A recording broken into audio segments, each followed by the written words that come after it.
Ya. ¿Me escuchan ahí? Sí, profe. Sí, ya, gracias. Ya, bueno.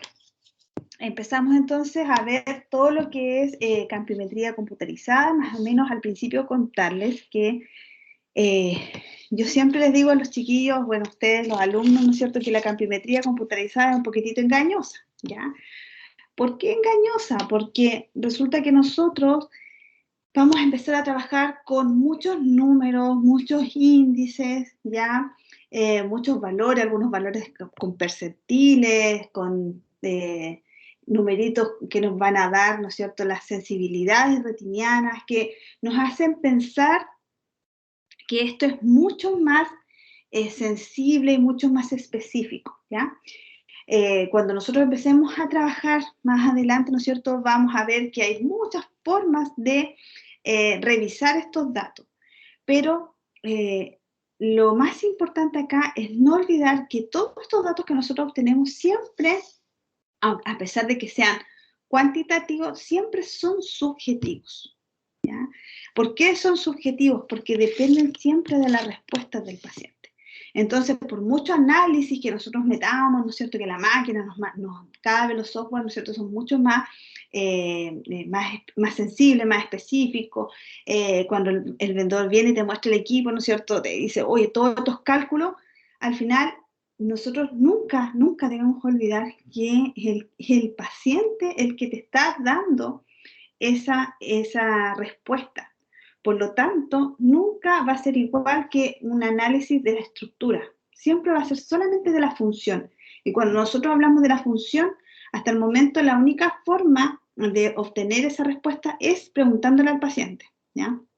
Por lo tanto, siempre, siempre poner como meta, ¿no es cierto?, es que nuestro examen sea confiable, porque si nuestro examen no es confiable, significa que ningún cálculo, ningún índice, ningún indicador va a estar bueno, ¿ya? Eso como antes de empezar a hablar en este mundo de la campiometría computarizada. Existen muchos campímetros, ya espero ya que ustedes los puedan conocer, al menos el otro grupo, a pesar de la pandemia y todo, igual pudieron conocer el campímetro computarizado, ya. Hay diferentes modelos, ¿no es cierto?, diferentes marcas, tamaños, ya, y diferentes formas también de obtener esta información que yo les digo que son las respuestas del paciente, ¿ya? Muchas veces nosotros vamos a ver que las cúpulas van a ser de diferentes colores, diferentes intensidades, ¿no es cierto? Y que los estímulos también van a ser diferentes. Algunos van a ser, por ejemplo, que es el más conocido, que es blanco sobre blanco, ¿no es cierto? Otras veces van a haber estímulos que son en forma de rejilla. Creo que alguno de ustedes ya lo había conversado cuando habíamos hablado de la vía magno y parvo celular, ¿no es cierto? Yo me acuerdo que habían algunos compañeros de ustedes que disertaron sobre algunos tipos de estímulos de forma de flicker, de rejillas, ¿no es cierto? También van a haber algunos que van a ser de colores, ¿ya? Toda esta amplia gama en la que vamos a empezar a estudiar ahora. Ya, obviamente nosotros ya sabemos que el campo visual siempre se estudia en forma monocular, pero también hay algún tipo de estudio de campo visual que se estudia binocular, ¿ya? Y que se puede hacer en este tipo de equipos, ¿ya? Así que la mayoría de los estudios son de forma monocular, pero siempre existe el estudio de campo visual binocular. Y después yo les voy a explicar cómo para qué se utiliza ese, que es muy poco frecuente, pero igual se utiliza. Al menos aquí en Chile yo no he visto mucho, pero afuera sí lo he visto. Dígame. ¿Una consulta está compartiendo pantalla? ¿Sí? No se ¿No lo está ves? viendo. Ay, perdón. ¿Por qué? Y yo estaba así como súper inspirada. ¿Dónde están? A ver, ¿a dónde están? Y ahora sí, por eso desde delante le pregunté, ¿se ve? Me dijeron que sí. Ya, espérame. ¿Ahí sí? ¿Ahí sí? Sí, ahí sí, Sí, ahora se ve, profe. Ya, esta es la diapositiva donde yo le decía colores, formas, tamaños, figuras, ya. Ahora, hablamos recién, ¿no es cierto?, que también podía ser binocular, que hay una técnica de estudio binocular, pero la mayoría de las veces se estudiaba de forma monocular. Y generalmente se remite a los 30 grados centrales a partir del punto de fijación.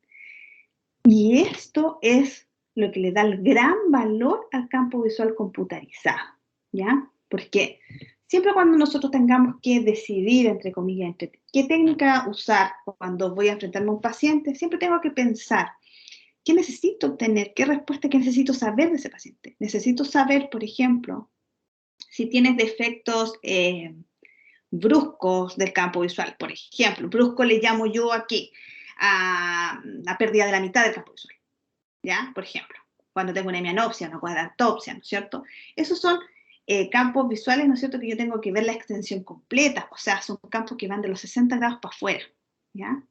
Pero cuando yo voy a estudiar lo sensible, los daños incipientes del campo visual, los primeros defectos del glaucoma, generalmente me remito dentro de los 30 grados centrales. Por eso es que es tan importante el campo visual computarizado, ¿ya? Porque nosotros dentro de los 30 grados centrales podemos buscar con más cuidado, más minuciosamente, entre comillas, algunos defectos campimétricos que en el campo visual como el Goldman, que es el que conocemos hasta ahora, ¿no es cierto?, no podríamos buscar, ¿ya? Esa es la importancia, ¿no es cierto? Y eso es lo que el criterio que ustedes tienen que tener cuando vayan a hacer un campo visual con cualquier paciente. Por ejemplo, si yo tengo un paciente que está hospitalizado, postrado, no sé, y yo quiero saber si tiene un tumor cerebral, porque el paciente me dice que hay una pérdida de una hemianopsia. No necesito llevar a ese paciente y trasladarlo hasta un campo visual computarizado, porque en realidad no es la finalidad del campo visual. ¿Ya? Pero si yo quiero estudiar, por ejemplo, un paciente que tiene defectos incipientes en el glaucoma, obviamente que este campo visual me sirve para eso. ¿Ya? ¿Alguien me habló o no? Chiquillos, ¿por qué? No sé si me hablaron. Me salí. Ya. Entonces, cada punto del campo visual le corresponde una sensibilidad determinada. Nosotros ahora vamos a hablar antes nosotros estábamos hablando de grados, ¿no es cierto? ¿Se acuerdan que habíamos hablado de los 30 grados, los 60 grados, los 90 grados? Ahora vamos a hablar de que cada punto del campo visual tiene una sensibilidad precisa, determinada, ¿ya? La sensibilidad, no sé si habíamos conversado, ¿cuánto era la sensibilidad retiniana foveal? ¿Se acuerdan, chiquillos, o no? Estoy sola. Hola. ¿Quién está ahí? Tírame un número cualquiera. No recuerdo. ¿No? ¿No se acordaban cuánto era más o menos la sensibilidad retiniana en la parte central de un paciente normal? Acuérdense que nosotros habíamos conversado en la clase de cuando vimos los factores intrínsecos y extrínsecos. Yo les dije que la sensibilidad retiniana iba bajando un decibel, o sea, cada 10 años un decibel. ¿Se acuerdan de eso, no? Parece que vamos a tener que volver a repasar nuestra clase. No. ¿Ya? ¿Ah? 37 Sí, puntual.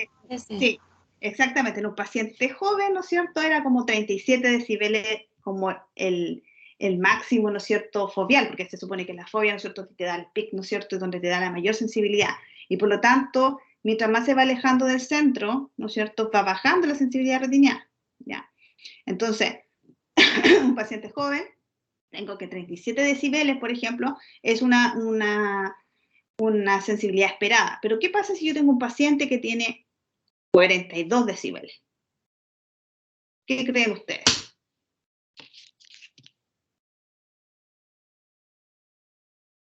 ¿Hipersensible? Tiene como ojo de águila, decís tú, así como un súper ojo. No, lamentablemente no, es una respuesta un poco más mundana. ¿Qué creen ustedes que puede estar pasando si yo tengo un campo visual, un paciente que me marca 42 decibeles? Tiene una visión como de Superman, así como... No, pues, ese paciente me está mintiendo. Porque yo sé que la sensibilidad, ¿no es cierto?, lo más probable es que sea 37, 38 máximo. Nunca he visto un campo visual con 38 decibeles, ya generalmente 35 máximo, ya 35, 37, si el paciente es muy joven y muy cooperador, pero generalmente el paciente que nosotros vemos más o menos, por ejemplo, el típico abuelito, ¿no es cierto?, un poquito deteriorado, 32, 34 más no marca, ¿ya? Un paciente joven puede ser 35, 36, 37, 38 máximo. Pero yo cuando yo tengo 42 decibeles, yo inmediatamente sé que ese paciente me está mintiendo. por ejemplo. Y volvemos a lo que conversamos al inicio de la clase. Claro, el papel aguanta todo, ¿no es cierto? Nosotros podemos ver nuestro campo visual con 42 decibeles y el equipo dice, oh, si este paciente tiene 42 decibeles, pero él no sabe ya que esa respuesta es falsa. Lo más probable es que ese paciente sea un paciente que se llama gatillador feliz, que es un paciente que tú le pasas el obturador, le pasas el timbre y el paciente está así, tin, tin, tin, toca nomás, toca, no le importa si ve o no ve, él toca el timbre, ¿ya? Entonces, ese paciente, ¿no es cierto?, en vez de tratar de ayudarme al examen, ¿no es cierto?, él al tratar de tocar cualquier cosita que ve, que de repente no es el estímulo, ¿ya? Ahí lo vamos a conversar más adelante. El paciente lo que hace, engaña al equipo y el equipo marca sensibilidades que efectivamente, o sea, que en realidad no existen. Por eso, primera entre comillas, regla del campo visual computarizado, desconfiar, ¿ya? Y pensar que siempre el paciente puede engañarlos a ustedes y que los valores que están ahí no son efectivamente los que dicen ser, a menos que el examen sea totalmente confiable. ¿Ya? Yo les voy a enseñar ahora cómo identificar un examen que sea confiable. Ya, pero como hablábamos de que cada punto le corresponde a una sensibilidad determinada, nosotros tenemos que saber, ¿no es cierto?, que tenemos la sensibilidad máxima, 35, 34 decibeles centrales, ¿no es cierto?, y que cuando se va alejando del punto central va bajando, ¿no es cierto?, y cuando nosotros llegamos como a los 24 grados, 30 grados, ¿no es cierto?, desde el centro, ya no tenemos sensibilidades de 35, 32, a lo más tenemos 20 y tanto, 30, ¿ya?, máximo, en un paciente joven, ¿ya?, y que siempre, obviamente, a la mancha ciega le corresponde una sensibilidad 0 o inferior. Incluso ustedes van a ver que el equipo les marca como una rayita como menos de 0, ¿ya? El defecto incluso les marca como un símbolo que sale como un triangulito y les dice menos de 0. Y eso significa que ahí está la mancha ciega de su paciente, ¿ya? O un defecto absoluto. El defecto campimétrico, entonces, es cualquier desviación estadística y clínicamente significativa de la forma del islote de visión normal. Esta definición de defecto campimétrico es como muy matemática, por así decirlo, ¿no es cierto? Porque ya estamos hablando de una desviación estadística y clínicamente significativa, y ahí nosotros nos vamos un poquitito a lo que es la bioestadística. No sé si ustedes están cursando o cursaron ya la bioestadística y se acuerdan de los valores, los percentiles, ¿no es cierto? Y los percentiles, ¿no es cierto?, son los valores que nosotros vamos a utilizar en este momento. Ojalá que los hayan pasado porque así va a ser mucho más fácil entender más o menos qué significan los valores P que nos van a indicar, que nos va a ir indicando el equipo. ¿Eso lo vieron, no es cierto? ¿O lo están cursando ahora? Ahora tenemos Ahora bioestadística. Ya, cuando tengan su clase de los valores P, ahí se van a acordar de mí, ¿ya? Pero tranquilo, si tenemos todo el semestre para eso, así que ahí vamos. Esta es la estrella, ¿no es cierto? Aquí en Chile, debo decirles, porque no en todo el mundo es así, pero aquí en Chile lo más probable es que ustedes vean al famoso Humphrey, que es como la estrella, como que todos están enamorados de él y nadie lo quiere dejar, ¿ya? Es como el amor eterno. Y lo que pasa con el Humphrey es que es un tipo de campo visual computarizado, pero como, pues, entre comillas, como la forma como nosotros aprendimos, ¿ya?, es el gold estándar y lo que ustedes van a ver siempre, y los médicos piden mucho este tipo de campimetría, y es la campimetría que nosotros vamos a repasar y vamos a ver en profundidad durante este curso. Y ustedes se van a dar cuenta después que todos los otros campímetros de otras marcas, ¿ya?, son súper similares a esto. ¿Ya? Cambian los nombres nomás, por ejemplo, los índices, no sé, una estrategia, aquí se llaman cita, ahora se llaman top, y cosas así, pero en realidad es lo mismo, ¿ya? El Humphrey nos va a dar a nosotros, como nos vamos a analizar, ¿no es cierto?, y nos va a dar una idea de cómo, de qué cosas nos tenemos que fijar, cuáles son los índices más importantes, los mapas, ¿no es cierto?, y vamos a darnos cuenta de que el BFI, que hay muchos, el IFE, el IFA, que el que tuvimos nosotros en la facultad, hay varios que son muy, muy similares, y lo único que van cambiando es la forma como obtienen la información, ¿ya? Pero a la vez ustedes se van a dar cuenta que al final es lo mismo, ¿ya? Así que siempre recordar y fijarse qué tipo de campímetro computarizado estamos utilizando, ¿ya? Que no son todos exactamente iguales. Perdón, aquí, más que nada en el dibujo, ¿no es cierto?, la fotografía, revisar. ¿Ven el puntero o no? Sí, profe, Sí, profe. Sí, lo ven, ya. tiene una parte, ¿no es cierto?, que es la pantalla, donde nosotros vamos a ver cómo se va desarrollando el examen. Aquí nosotros tenemos el control de la mentonera, ¿no es cierto? Ahí está el timbre que está puesto ahí en su lugar adecuado, pero generalmente esto uno se lo pasa al paciente, ¿no es cierto?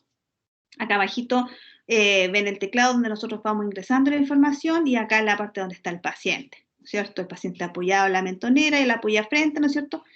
Aquí está con su lente corregido, para cerca, eso es importante que lo digamos, la corrección en el campímetro computarizado es siempre para cerca, y acá al fondo se ve la cúpula, ¿ya? Muy importante que ustedes se dan dando cuenta que inmediatamente es mucho más pequeña que la cúpula que nosotros estamos acostumbrados en el Goldman, ¿ya? Así que ahí después lo van a ir a ver en situ, así que se van a dar cuenta que son totalmente diferentes. Los modelos. Hay varios modelos ahora, el 750, 750i, ahora tenemos el 850, ¿ya? Que es el que tengo yo acá en Higuera, ¿ya? Que al final es igual, lo único que va cambiando, entre comillas, son los software, ¿no es cierto?, que son un poquito más modernos, ¿no es cierto?, y la forma de analizar los datos. Consta de una cúpula cuya iluminación de fondo es 31,5 apostil, ¿ya?, que es la misma iluminación que tiene el Goldman. No sé si se acuerdan ustedes cuando vimos... no, porque no hemos visto la parte de la calibración todavía, pero el 31,5 apostil siempre va a ser el fondo que ustedes les va a dar la iluminación de los campímetros, ya sea de Humphrey o de computarizada. ¿Ya? Y los estímulos en esta perimetría, recuerden que son estáticos y que varían entre 0 y 51 decibeles, ¿ya? O sea, hay estímulos que van a estar, acuérdense que el umbral más o menos de un paciente normal en la fobia, habíamos dicho que era 37, por ejemplo, hay hasta 51 decibeles, por lo tanto, hay estímulos que son mucho más brillantes del mínimo visible por el ojo humano y hay otros que son mucho menos, o sea, mucho menos brillantes, por lo tanto, son más sensibles para nosotros. Y lo que va variando, ¿no es cierto?, es la intensidad del estímulo y no el tamaño. ¿Ya? Esta es otra diferencia importante con lo que habíamos visto nosotros del Goldman, porque en el Goldman nosotros habíamos alcanzado a conversar, ¿no es cierto?, que existen isópteras que se van pintando, que se van realizando, ¿no es cierto?, con un tamaño determinado. Acá no. Acá nosotros tenemos un tamaño determinado, que es el tamaño 3, que corresponde al 3 del Goldman, ¿ya? Pero ese estímulo es el que va cambiando su intensidad, ¿ya? O sea, más brillante o menos brillante, pero no el tamaño. Acá el tamaño se mantiene siempre, ¿ya? Nosotros lo podemos cambiar, pero no, en realidad no se cambia. La única posibilidad que nosotros podríamos cambiarlo es cuando el paciente no es capaz de ver este tamaño y por lo tanto usamos un tamaño mucho más grande, ¿ya? Pero eso es porque el paciente es como un paciente casi como de baja visión. Y se presenta así. Yo sé que algunos habíamos visto, ¿no es cierto?, cuando yo les pongo algunos ejemplos, les había puesto, ¿no es cierto?, esta parte que es la rejilla de grises, ¿ya?, que es una de las partes del campo visual computarizado nomás, pero hasta el momento yo les había presentado esto, ¿ya? Pero nos ofrece una amplia gama de números, ¿cómo se llama esto?, de rejillas, ¿no es cierto?, y de índices, ¿no es cierto?, que nos pueden hacer que los estudios sean más precisos, más consistentes y también más comparables en el tiempo. ¿Ya? Por ejemplo, aquí nosotros tenemos todos los datos de los índices de confiabilidad, que los vamos a ir revisando uno por uno, ¿ya? Vemos los índices de confiabilidad, aquí están los datos de los pacientes, los tamaños del estímulo, las intensidades, aquí mide también el lente que yo le voy a colocar, aquí tenemos una rejilla numérica, ¿no es cierto?, donde están todos los numeritos de las diferentes intensidades, sensibilidades retinianas en decibeles. Aquí tenemos la rejilla de grises, que es transformar estos numeritos en una escala de grises de acuerdo a los valores P, ¿ya? Y ahí lo vamos a ir viendo. Y acá tenemos los gráficos de desviación total y de desviación patrón, ¿ya?, junto con los índices globales, ¿no es cierto?, y la prueba de mi campo de glaucoma, el BFI, que también nosotros los vamos a ver, que también se consideran como índices globales, ¿no? Esto es toda la información que nos da un campo visual computarizado, ¿ya? Así que si nosotros nos ponemos mucho más exquisitos, ¿no es cierto?, obviamente que vamos a poder obtener más información y poder efectivamente ver cuando hay defectos que son un poquito más incipientes, entre comillas, y el oftalmólogo adelantarse, ¿no es cierto?, a estos defectos, ¿no es cierto?, para poder tomar acciones antes de que esto se profundice. Esa es la idea de la campiometría. Entonces, el campo visual, ¿no es cierto?, se presenta en la forma de rejilla numérica, de valores umbrales que se presentan en decibeles, eso ya lo habíamos conversado, ¿no es cierto? También pueden ser presentadas en escalas de grises, lo que nos permite reconocer áreas de escotomas. Claro, la escala de grises, inmediatamente tú ves, cuando está más negrito, ¿no es cierto?, ves inmediatamente que ahí hay un escotoma, en este caso el escotoma fisiológico, ¿no es cierto?, pero también podría haber, no sé, un Bierro o un Seidel o un escotoma central, lo podríamos reconocer fácilmente. Ahora, ¿cómo se presenta? Perdón, hasta el momento vamos bien. ¿Alguna pregunta? Voy muy rápido. ¿No? ¿Me escuchan? ¿Sí? Sí, profe. ¿Estamos bien? Ya. Entonces, ahora, ¿cómo se presentan los estímulos? Ya nosotros habíamos hablado que esta presentación de estímulos era diferente a lo que nosotros conocíamos en el Goldman, porque en el Goldman, ¿no es cierto?, nosotros tenemos un estímulo que viene desde afuera y va hacia adentro, así como el campo visual por confrontación, ¿no es cierto? Nosotros mostrábamos un estímulo que venía bajando hasta que llegaba al centro, ¿no es cierto? En la perimetría de Goldman también es así, es una luz, ¿no es cierto?, que viene de afuera hacia adentro, ¿no es cierto? Y cuando el paciente empieza a verlo, ¿no es cierto?, el paciente empieza a tocar el timbre y nosotros podemos determinar su isla, sus límites de la isla de visión. En cambio acá, nosotros no tenemos esto. Nosotros lo que tenemos es que los estímulos se presentan así, en forma randomizada, y el paciente no puede adivinar de dónde va a venir el siguiente estímulo, ¿ya? La idea es que el tiempo es de 0,2 segundos, por lo tanto es menor al de la latencia de los movimientos oculares voluntarios. O sea, ¿a qué significa esto? Que el paciente no podría seguirte un estímulo, ¿ya? Y esa es la idea, que tú, entre comillas, por sorpresa, puedas determinar si el paciente ve o no ve un determinado punto, ¿ya? Entonces ustedes van a darse cuenta que de repente ustedes están ahí, ¿no es cierto?, mirando, el paciente está mirando siempre derecho al frente y las luces empiezan así, como unas por acá, unas por arriba, unas por abajo, ¿ya? Entonces el paciente no tiene que seguir las luces, el paciente siempre se mantiene mirando derecho al frente. Y yo, la indicación que generalmente yo les doy es que digo, mire hacia el fondo fijamente, porque tú le pones un punto de fijación, mira hacia el fondo fijamente, ¿no es cierto? Y estas lucecitas usted las va a ver de reojo, con el rabillo del ojo, las va a ver como unas chispitas que pasan por los lados, ¿ya? Yo trato de darle una explicación que el paciente sea capaz de entender, ¿ya? Porque si yo le digo, usted manténgase mirando derecho al frente, la hora los estímulos van a aparecer de forma randomizada, no me entendió nada, ¿ya? Entonces, eso es lo importante, que cuando ustedes estén con el paciente, adapten, entre comillas, sus instrucciones. Siempre yo una forma les doy como consejo la palabra con el rabillo del ojo, ¿sabes? Que no sé por qué, pero los pacientes me la entienden súper bien. Los pacientes como viejitos, tú le decís eso y te dicen, ya se entiende el tiro. El paciente más joven, uno es de reojo, igual te entiende el reojo, ¿ya? Pero si tú le dices, va a estar mirando derecho al frente y va a aparecer de forma randomizada, no te entiende. Nadie te entendió qué es lo que le estoy diciendo, ¿ya? Entonces la idea importante, siempre tener esa cercanía con el paciente, esa confianza con el paciente. Ustedes se van a dar cuenta que ustedes sienten al paciente, empiezan el examen, le diste la instrucción, le dijiste que estaba bien, el paciente te dijo que sí, que te entendió todo, y el paciente está ahí. Y empieza el examen y el paciente sigue ahí. Y yo le digo, ¿y ve las luces? Sí. ¿Y por qué no toca el timbre? Ah, había que tocarlo. Y tú, oh, ya, otra vez, ¿ya? Entonces, esta parte, créanme, que lo de campo visual computarizado va a poner a prueba toda su paciencia, ¿ya? Y yo sé que por eso a la Isabel no le gusta mucho hacerla. Pero tienen que tener mucha paciencia en el campo visual, ¿ya? Porque eso a ustedes les va a dar una confianza para que el paciente les diga efectivamente qué está pasando. Hay muchas veces que, por ejemplo, los pacientes muy viejitos, los estímulos pasan tan rápido que no alcanzan a tocar el timbre. Entonces, tú tienes que estar atento a eso, no es llegar y apretar el botón y poner, ya, ahora empezamos, ya, dele. No, tú te quedas ahí, tienes que observar cuáles son las formas, cómo es la forma que el paciente está respondiendo. Y si tú ves que el paciente responde, por ejemplo, lento, no alcanza a la coordinación mano, o sea, ojo-mano, ¿no es cierto? Tienes que poner una velocidad un poco más lenta, ¿ya? El equipo lo puede hacer.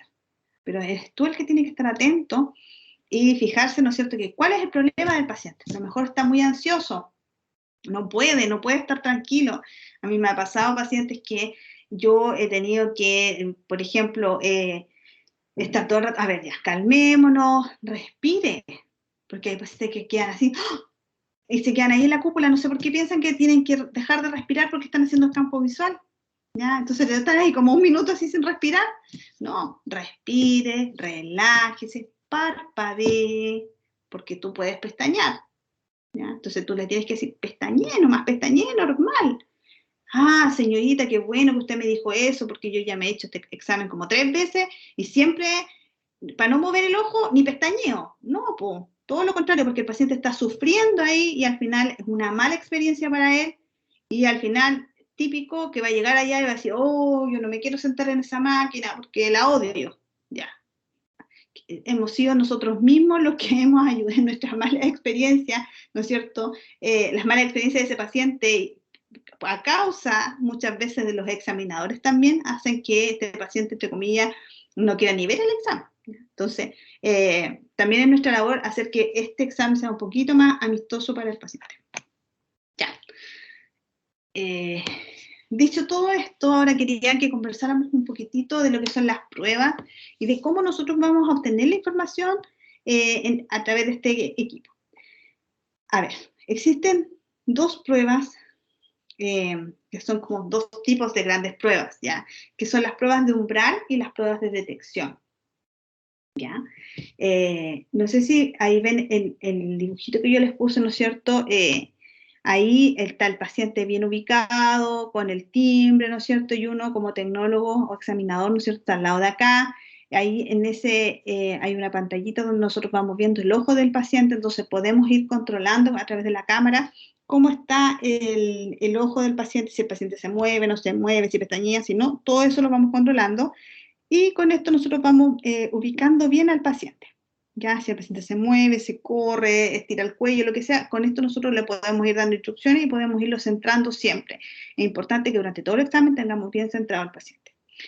Las pruebas que nosotros podemos hacer son de 2 tipos, ya, umbral o detección. Y están generalmente en este menú principal. Ahora hay un menú, cambió el software, así que el menú está mucho más amistoso que esto, ¿ya? Porque aquí nosotros veíamos las pruebas de umbral y la de detección, pero no voy a pasar igual esto porque a lo mejor en alguna parte, algún campo clínico que ustedes vayan, ¿no es cierto?, va a estar este campamento todavía, ¿ya? Y ahí nosotros teníamos que seleccionar la prueba, ¿no es cierto?, si queríamos hacer de umbral o supraumbral, ¿no es cierto?, de detección. Y después acá al lado había un montón de opciones, ¿no es cierto? Bueno, seleccionamos el ojo, cómo podíamos cambiar los datos del paciente y algunos parámetros, ¿ya? Pero las pruebas de umbral, ¿ya?, son las que tienen que ver con el estudio de determinar la sensibilidad de cada punto. Y las pruebas de supraumbral o detección, ¿no es cierto?, son pruebas, entre comillas, donde el equipo presenta estímulo, pero acá no determina sensibilidades como lo que habíamos estado conversando, sino que hay unas opciones de que el paciente lo ve el estímulo, no lo ve o medianamente lo ve, o sea, que significa que lo ve más del 50% de las veces, ¿ya? Y ahí no te entrega un número por puntos, sino lo que te entrega es como un cuadradito, que es como blanco, negro o con una X, que es como lo ve más o menos, ¿ya? Lo vamos a revisar más adelante, pero para que les quedara un poquitito ir avanzando. Ahora, el campo visual computarizado, las pruebas de umbrales, lo que determina es el umbral de sensibilidad a la luz. Por lo tanto, los estímulos ya lo habíamos conversado, ¿no es cierto? Puede variar desde 0,8 a 10.000 avocilos, o es equivalente de 0 a 51 decibeles, ¿ya? Y por lo Profe, tanto, es importante, ¿sí? sí, tengo una pequeña duda que me queda, porque Dígame. si, por ejemplo, ya habíamos hablado que un paciente sano, un paciente joven sano, en sensibilidad fobial, ¿no es cierto?, alcanzaba unos 37 decibeles. ¿Y Sí. por qué para estos exámenes que son subjetivos y que dependen tanto de la respuesta del paciente, existen estímulos ¿Sí? que se alejan tanto del máximo que puede tener el paciente? O sea, si el máximo es 37 Ah, y yo puedo dar estímulos hasta de 51, ¿por qué dejar como ese rango de como susceptibilidad, de equivocación? Po? de más, ya. Es que lo que pasa es que cuando nosotros hacemos pruebas de supraumbrales, ¿ya? Que necesitas un estímulo mucho más brillante, ¿ya? Para determinar si el paciente ve o no ve ese estímulo. ¿Ya? Por eso no puedes, entre comillas, o sea, ya, sí, está válido lo que tú me dices, si son de 37, ya se supone que ya con un estímulo de 40 más o menos, debería tú ver ya supraumbral, ya es sobre el umbral de intensidad de decibeles, ¿no es cierto? Pero la máquina, como para asegurarse de que el estímulo realmente es brillante, que realmente el paciente lo ve, tiene esa es la gama, entre comillas. ¿Ya? Ya, Pero no significa que una persona vaya a llegar a 51 decibeles. correcto. ¿Ya? Es como la gama, es como un margen que te da sobre. ¿Ya? Pero no, entre comillas, no es. Lo que pasa es que uno dice, oh, de 0,51, pero en la intensidad, cuando tú lo ves así como de brillante, por así decirlo, no es tan brillante tampoco. ¿Ya? Es un estímulo grande y brillante nomás, pero el límite, entre comillas, es no más de 37, 38, no es más de eso. Gracias, En un profe. paciente. Es como el margen que te da. Ya. Estábamos hablando de los apostil y de los decibeles. Ya, los apostil y los decibeles, aquí yo no soy física, así que aquí esto sí que no me lo pregunten, pero yo sé que los apostiles tienen que ver como con la intensidad de la iluminación, ¿no es cierto?, en el equipo, y los decibeles es como la sensibilidad retiniana. Obviamente que son inversamente proporcionales, porque si un paciente tiene mayor sensibilidad, significa que la luz, ¿no es cierto?, el apostil es menor. ¿Sí? Mientras que, por lo tanto, cuando alguien tiene muy baja sensibilidad retiniana, el apostil, ¿no es cierto?, va a tener que ser mucho mayor para que el paciente sea capaz de verlo. ¿Ya? Entonces son siempre proporcionales, pero al revés. ¿Ya? Entonces siempre cuando nosotros hablamos de apostil, hablamos de intensidad luminosa, y cuando hablamos de decibeles, hablamos de la sensibilidad del paciente para percibir esa intensidad lumínica. Profe, ahí me queda otra duda. Entonces, pues se puede volver a la diapositiva anterior. Ya. ¿Y qué significaría entonces 0 decibeles? 0 decibeles, por ejemplo, es un escotoma, un área Ya. que no tiene sensibilidad. Ya, es que estaba El pensando como estaban los paciente. como los 10.000 que con 0 decibeles ya podía detectar ese estímulo, nada que ver. No, son inversamente proporcionales. Ahora, a eso es lo que te refieres tú. Son inversamente proporcionales. Por ejemplo, cuando un paciente ya ni siquiera es capaz de ver una intensidad de 10.000 apostil, es porque no tiene sensibilidad retiniana. Ya. Tiene 0 decibeles, ¿cachai? Correcto. Es al revés. Ya. ¿Se entiende, no? Sí. Acuérdense que los decibeles siempre son retina, apostil, el equipo. así lo tengo yo, así como decibeles, hablo de la retina. Sensibilidad, lo que el paciente es capaz de ver, apostil, cómo se me ilumina el equipo, ¿ya? Ya. Entonces, si nosotros hablamos de umbral, volvamos al concepto de lo que era umbral. Umbral era el estímulo, que es la luminosidad de un estímulo que es apenas percibido sobre la iluminación del fondo. ¿Ya? Entonces el umbral es el límite, pues nosotros sabemos el concepto de umbral, ¿no es cierto? Es el límite. Cuando se determina, ¿no es cierto?, un campo visual, se hace un umbral de sensibilidad a la luz, que es lo que se llama como el límite entre lo que el paciente ve y no ve, ¿ya? Y eso es lo que a ti te determina el campo computarizado, ¿ya? Por eso que es súper sensible, ¿ya? O sea, busca la sensibilidad exacta, ¿cierto?, donde el paciente ya no alcanza a ver. Por lo tanto, hay un concepto aquí que es como un concepto, ¿ya?, que habla que el umbral de sensibilidad diferencial a la luz va a corresponder al estímulo luminoso más tenue que se puede detectar y que es visto al menos el 50% de las veces que se presenta, ¿ya? Aquí no estamos hablando de que, como es un límite, ¿no es cierto?, el equipo no lo puede establecer inmediatamente porque el ojo igual no es una máquina, ¿ya? Entonces nosotros tenemos, de repente, bajo algunas ciertas condiciones, nosotros vamos a ser capaces de distinguir un estímulo y bajo otras ciertas condiciones no. ¿Cuáles son esas condiciones? Incluso pestañear. No sé si ustedes se han dado cuenta que de repente como que va a ver mejor, parpadean, por ejemplo, ¿ya? Entonces, porque quieren obtener mejor capacidad, ¿no es cierto?, a través de los medios. Entonces, cuando nosotros ese estímulo más tenue es capaz de percibirlo, ¿cierto?, la retina al menos un 50%, más del 50% de las veces que se presenta, ¿ya? Ese es el umbral de sensibilidad diferencial a la luz. Y eso es lo que el equipo a ti te mide para cada uno de los puntos.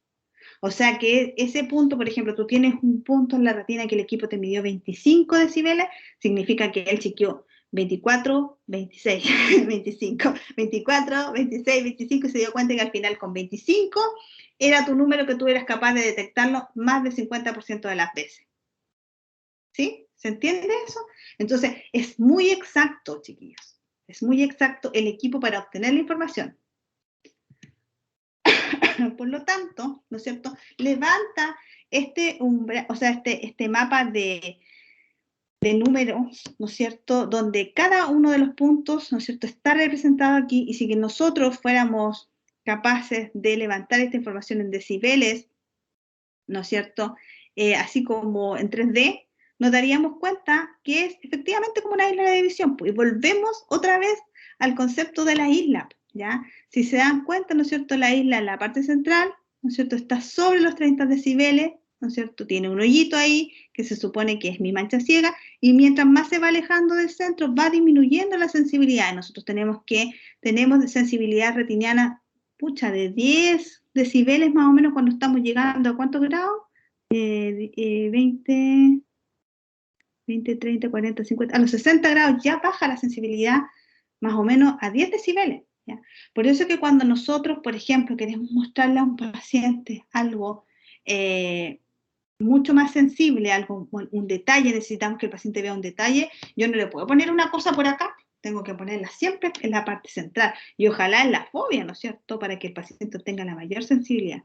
Entonces, de repente, ¿no es cierto?, hay algunos que sufren mucho porque el lente no es tan exacto, 0,25 más, 0,25 menos, si ustedes se dan cuenta, la sensibilidad retiniana no te da para tanto. El paciente es capaz de percibir tantos detalles fuera de los 30 grados centrales, ¿ya? Entonces, de repente hay que tener eso bien en consideración, que solo dentro de los 20, 30 grados centrales nosotros tenemos la máxima sensibilidad, ¿ya? Fuera de eso nosotros percibimos, pero no vemos las cosas más sensibles. Ya, ahora, cuando nosotros hablamos, ya aquí esta parte no me gusta mucho, pero me da la teta, pero igual es importante hablarla, ¿no es cierto?, que nosotros tenemos los componentes, entre comillas, lo que existe, ¿no es cierto?, que no se pueden modificar del equipo, ya, por ejemplo, la iluminación de la cúpula, la iluminación del estímulo, el tipo de presentación del estímulo y el tamaño del estímulo, mientras que en el software, ¿no es cierto?, nosotros lo que podemos modificar es ir buscando, entre comillas, geometrías, yo le pongo geometría para que se entienda por el área del estudio, y las estrategias, ¿ya? Que eso es lo que nosotros vamos a ir seleccionando, y eso es lo que nosotros tenemos que estudiar para buscar las estrategias adecuadas para obtener los campos visuales del paciente. Por ejemplo, tengo un paciente que necesita un estudio de un medicamento que le está dañando la mácula. ¿Qué parte del campo visual voy a ir a estudiar yo? ¿Qué parte del campo visual estudiarían ustedes? ¿Qué área estaría estudiando yo? Chiquillos.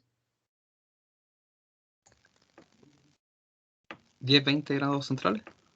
10 grados centrales, porque yo estoy viendo la mácula, 5 a 10 grados centrales, ¿no es cierto? Eso es lo que es el área de estudio, ¿ya? A eso se refiere, ¿ya? Si yo tengo un paciente con glaucoma, ¿qué área de estudio es la que necesito yo?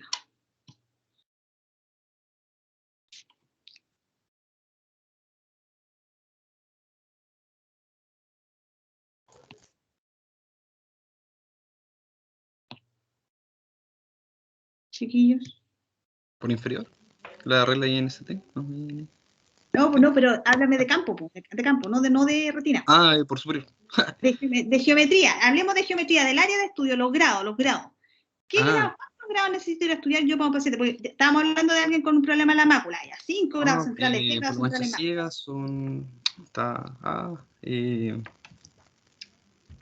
No se me fue. ¿Cuántos grados más o menos crees tú que, yo diría, estos grados más o menos lo mínimo que yo tengo que estudiar para poder ver si es que hay defecto en el glaucoma?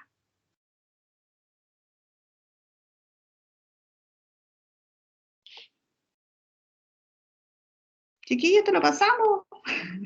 ¿Qué campo visual yo tengo que estudiar en los pacientes con glaucoma? ¿Dónde aparece el Bierro? ¿Dónde aparece el Seidel? ¿Cuántos grados? ¿De cuántos grados más o menos? Ubíquense por la mancha.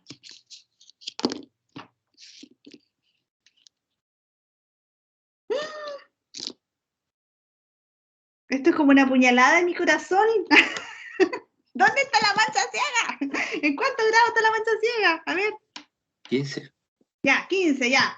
Ya, si hay de 15, en 15 grados más o menos, ¿no es cierto? Yo tengo que el paciente, voy a empezar a ver, por ejemplo, un Seidel, ¿no es cierto? Un Bierro, un parte de los 15 grados, ¿no es cierto? Entonces, si yo necesito hacer un estudio de glaucoma, al menos los 20 grados centrales, 20 tirando para 30. ¿Por qué tirando para 30? Porque tengo escalones nasales y cuñas temporales que también pueden aparecer. Esto lo vimos todo el semestre pasado. Así que no me pueden decir que estoy hablando lecera. ¿Sí o no? ¿No vimos eso? ¿Vimos eso, no, chiquillos? Sí. Sí, pues ya, pues entonces, ahora eso tenemos que llevarlo aquí a nuestra cabecita. ¿Dónde están ubicados en la geometría, en el espacio? ¿Ya? Entonces, si yo quiero hacer un estudio, por ejemplo, a un paciente con glaucoma, necesito estudiar entre los 20 y 30 grados, ¿no es cierto?, del campo visual. Si quiero hacerle a un paciente que tiene un defecto en la mácula, tengo que hacerlo en los 10 grados centrales. Si quiero hacer un estudio a un paciente que tiene un tumor de hipófisis que hace que tenga una cuadrantopsia, ¿cuántos grados necesitaré?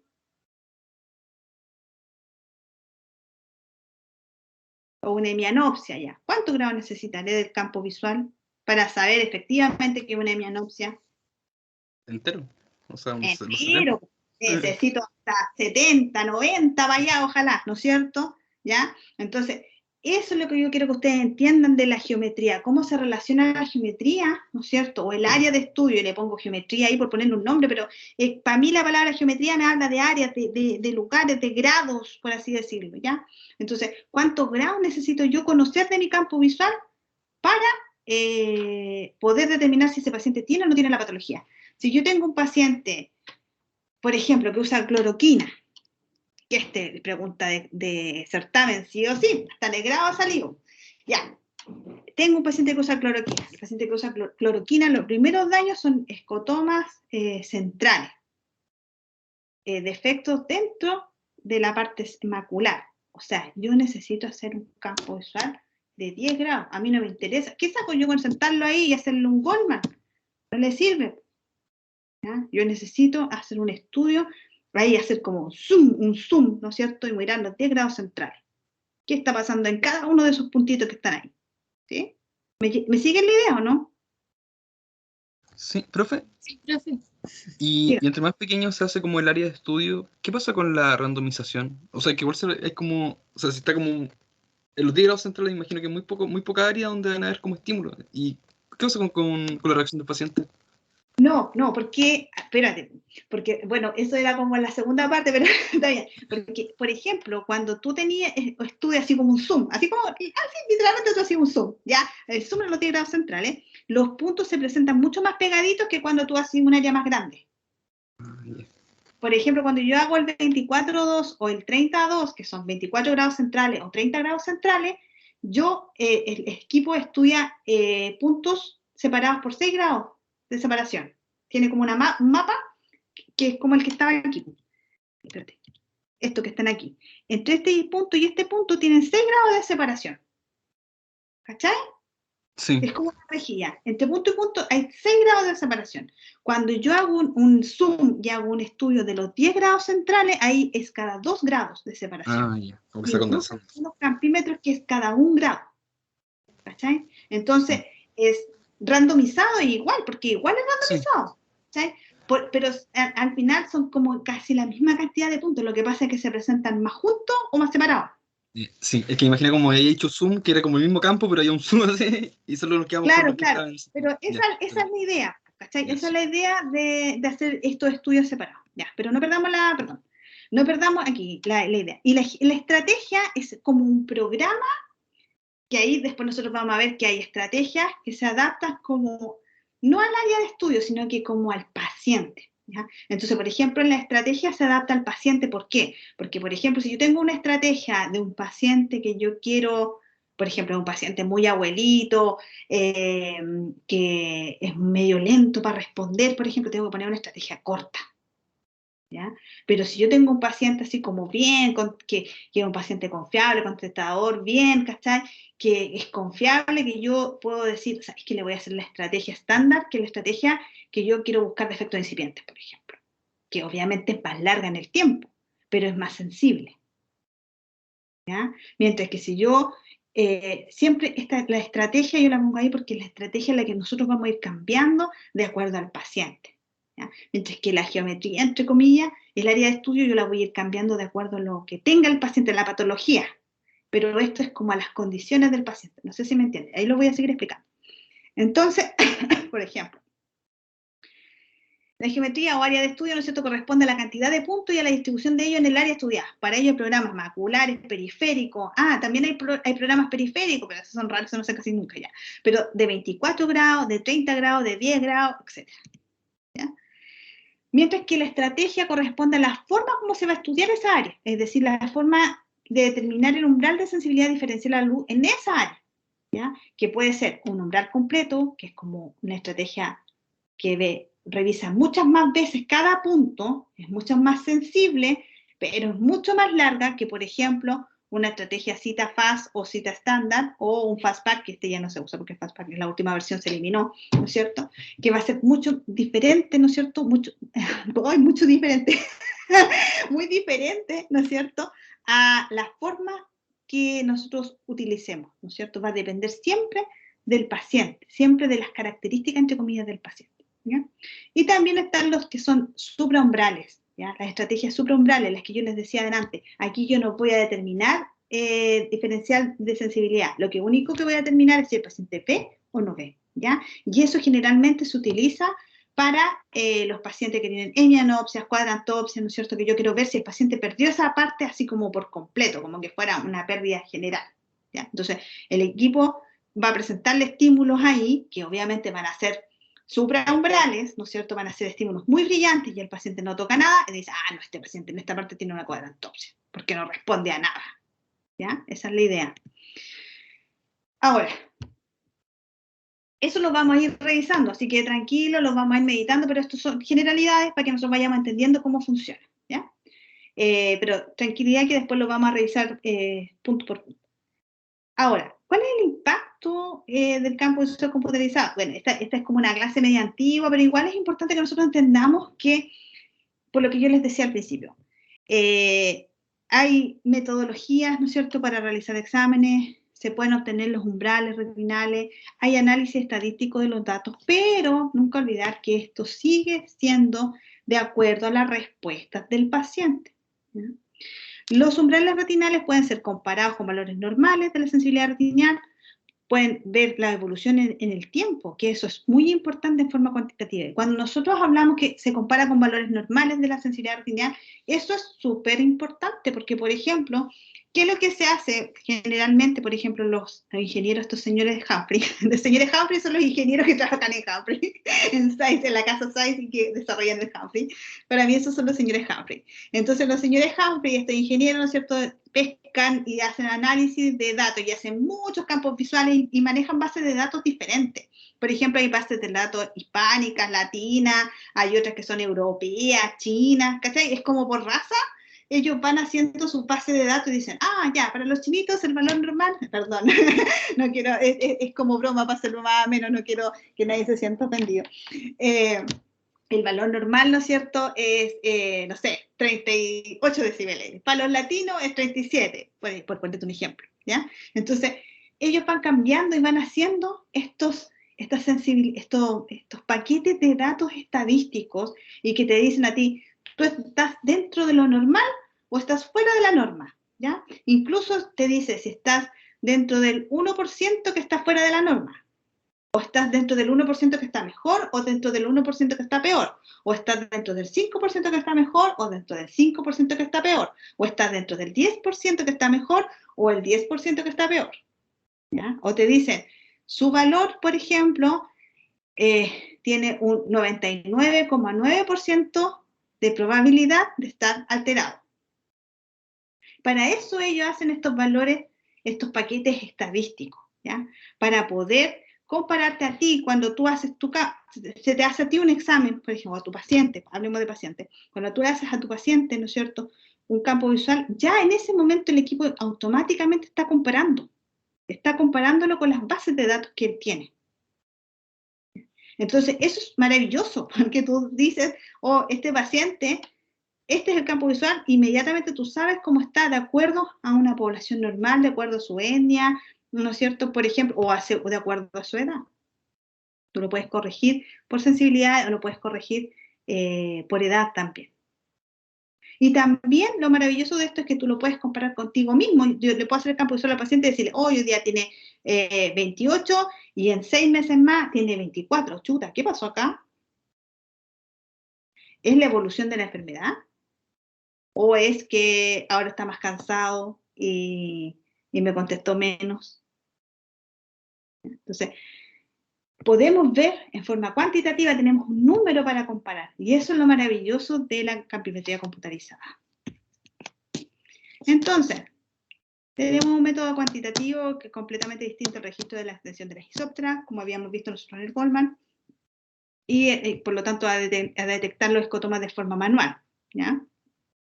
Permite efectuar un análisis estadístico y la significación de los cambios observados, ya sea en campos aislados o en seriales, ¿no es cierto?, obtenidos durante el seguimiento de pacientes. ¿Por qué en aislado? Porque si yo hago un campo visual a un paciente hoy, ahora, él ya igual tengo base de datos para compararlo con una población normal, ¿ya?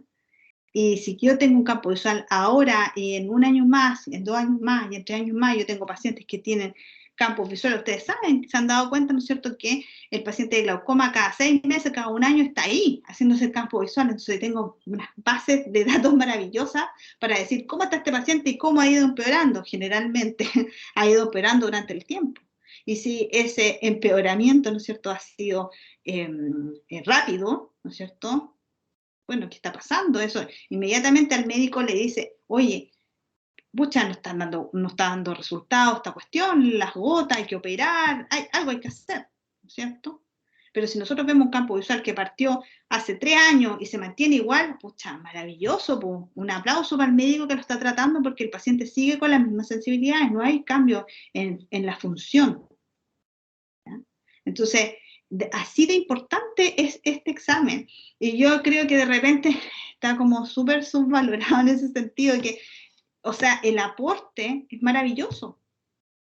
Nosotros podemos saber y hacer un seguimiento, ¿no es cierto?, entre comillas, punto a punto, cómo va, entre comillas, ese paciente, no quiero decir empeorar porque se van a deprimir, pero cómo va ese paciente manteniéndose durante el tiempo, ¿no? Y para eso nosotros vamos a ver que tenemos un montón de datos. Tenemos, bueno, lo que habíamos visto delante, los índices, la energía numérica, la energía de grises, la desviación total, la desviación patrón, ¿no es cierto?, las pruebas de mi campo, comparar los campos visuales superiores con los campos visuales inferiores, ver cómo están los índices globales, ver cómo tiene función visual el paciente, ¿no? Todos esos datos nosotros en un examen lo podemos obtener. Y ahí quedamos. Y ahí quedamos. Ya. ¿Le gustó el campo visual? No. Oye, chiquillos, ¿me escuchan o no? Sí, profe, sí la escuchamos. Ya, ojalá que les inspire a estudiar con esta primera clase, ¿ya? Es muy bonito, es muy entretenido esto de saber qué significa cada número de los que sale ahí, ¿no es cierto? ¿Qué significa?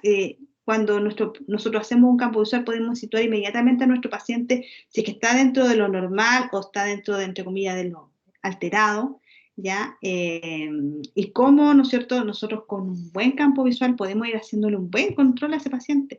Es la base, chiquillos, del control para el paciente con glaucoma. El OCT, bueno, que es otra técnica, ¿no es cierto?, que vamos a estudiar más adelante, nos habla de todo lo que tiene que ver con la función, cómo está la estructura, cómo está esa fibra de la retina, ¿ya? Pero acá nosotros vemos cómo el paciente, cómo está funcionando, si tiene reacción o no todavía a la luz, ¿ya? Y eso es fundamental porque si el paciente, eso es lo que al final va a ir lamentando más, porque el paciente cuando empieza a perder función visual es cuando el paciente se empieza a dar cuenta de que está enfermo. ¿Ya? Y esta es la parte importante de nosotros, tratar de hacer un buen control campimétrico con tal de que el paciente se mantenga y tener una buena comunicación con el oftalmólogo y que el oftalmólogo confíe en sus exámenes, ¿no es cierto? Y que el paciente confíe en ustedes y ustedes poder sacar los exámenes, ojalá más certeros posibles de la realidad del paciente. Muchas veces a ti te mandan un paciente que tú dices, chuta, no puedo hacer este examen porque es complicado para el paciente, porque se cansa y todo, y tú te das cuenta que si tú tienes un buen manejo del paciente, puedes lograr exámenes confiables y que puedan tener estos análisis y el médico puede fiarse de ellos para poder tomar decisiones. Entonces, depende de nosotros entregar buenos exámenes, ¿ya? La calidad, ¿no es cierto?, que tengan nuestros exámenes va a depender muchas veces de nuestras competencias, bueno, obviamente que de nuestros conocimientos, porque nosotros tenemos que saber qué significa cada una de esas cosas para que nosotros podamos adquirir eso de forma, o sea, para que sepamos lo que estamos haciendo, pero también de nuestras actitudes. Si nosotros tenemos una buena actitud con el paciente, les repito esto porque soy bien majadera en esto, porque esto es la realidad. Si ustedes tienen una buena actitud del paciente, el paciente siente confianza, se siente acogido con ustedes, le va a decir, ¿sabe qué, señorita? Yo estoy apretando, no sé si apretó antes, apretó después. ¿Ya? Cuando a mí el paciente me dice eso, yo encuentro que eso habla súper bien de mí, porque el paciente está confiando en mí y me está diciendo lo que le pasa. Porque perfectamente yo tengo pacientes que están con el botón ahí, están ahí, están ahí. Están ahí. Y yo perfectamente podría no decirles nada y que pasen los minutos y que termine el examen, pero yo sé que ese examen no es la realidad. Entonces, ¿qué tengo que hacer yo como tecnólogo? Tengo que parar el examen, darme cuenta de algunas veces cosas que el paciente no te quiere decir porque encuentra que es una debilidad. Por ejemplo, un paciente que tiene, la otra vez me pasó que tenía un paciente que tiene un problema en la manito. Entonces, yo lo noté que cuando él tenía que apretar el timbre, como que le costaba, ¿cachai? Entonces yo le dije, ¿qué tiene en la manito? ¿No puede apretar el timbre? No, si yo puedo, me dijo. Puta, ya. Pero, a ver, ¿y con cuál de las dos manitos podemos hacerlo más rápido? A ver, para el examen, obviamente. A ver, ¿con esta o con la otra? Y ahí me di cuenta que había una manito con la que podía apretar un poco más rápido el timbre. Y obviamente que le cambié el timbre de mano, ¿ya? Pero esas cosas, ustedes tienen que estar atentos, porque algunas veces el paciente no se las va a decir. Y esa tontera, entre comillas, de cambiar el timbre de una mano para otra, oye, pucha que me ayudó a que el paciente diera respuestas más rápidas y que el examen me saliera más confiable. Que eso es lo que al final yo quiero obtener. Entonces, en este examen, yo lo que más les digo, primero, conocimiento. Tienen que saber qué significa cada una de las cosas de los números que salen ahí de aquí al fin de semestre. Tienen que saberlo y manejarlo súper bien. Y si viene un médico a preguntarle, ustedes tienen que saber, porque muchas veces los médicos no saben, no tienen ni idea de lo que pasa ahí. ¿Ya? Entonces ustedes tienen que decir, no, doctor, lo que pasa es que sensibilidad significa esto. ¿Ya? Eso ustedes tienen que manejarse al revés derecho con su equipo. Y lo segundo, tienen que tener mucha paciencia. ¿Ya? Porque no tienen que olvidar que es el paciente, ¿no es cierto?, el que le está entregando la información a ustedes. Y que ustedes tienen que tratar de la mejor manera llegar al paciente. Aquí, en esta parte, en este examen, les digo yo, aquí a todos los que cuando eligieron la mención dijeron, oh, yo quiero estar ahí por los pacientes, aquí se ven los gallos, ¿ya?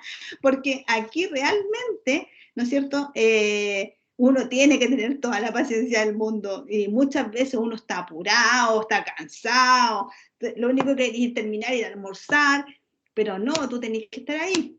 Y si hay que repetir, no hay que repetir la cuestión, ¿cachai? Y eso, de repente a uno, oh, como que le duele eso, pero aquí es donde se nota la vocación que uno tiene, porque muchas veces es mucho más fácil, ponerle ahí abajo, no se puede realizar el examen, el paciente no coopera.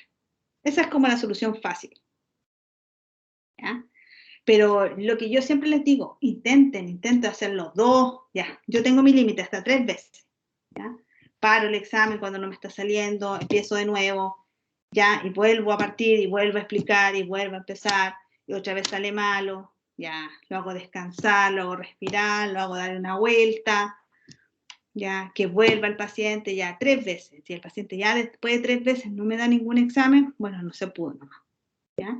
Pero intenten los chiquillos, van a ver que es una satisfacción muy importante cuando ustedes logran hacer buenos campos visuales y al final se van a dar cuenta de que todo lo que vamos a estudiar este semestre es solamente una parte y que la parte más importante la ponen ustedes como examinadores. Ya, he dicho todo lo que tenía que decir de generalidades. ¿Alguna pregunta? Les cuento. Dígame, Valentina. No, era decirle que por ahora no, yo creo que más adelante. Más adelante va a haber un montón de preguntas de lo técnico, ¿ya? Pero así que no se preocupen si yo ya sé más o menos cuáles son las cosas que son un poquitito más difíciles que vamos a ir revisando, ¿ya? Hoy día la profesora Isabel no podía conectarse, así que lo vamos a dejar hasta aquí nomás. El próximo lunes ella me dijo que se iba a conectar después de mi clase para verlo parte de los talleres. ¿Revisaron la clase de la doctora Lascano? ¿La pudieron ver? Sí, profe. ¿Sí? Perfecto, ya. Entonces yo les voy a subir ahora la segunda clase, entre hoy día y mañana les subo la segunda clase y esa materia ya la vamos a conversar el próximo lunes en el taller, ¿ya? Lo que sí, si tienen alguna duda sobre lo que es biomicroscopía, eso yo creo que tenemos que dejarlo igual porque a mí la Isabel me dijo que ustedes ya habían hecho la clase de biomicroscopía, ¿no es cierto? Sí, lo tuvimos, creo que fue la última. Ya, entonces en esa parte ya estaban listos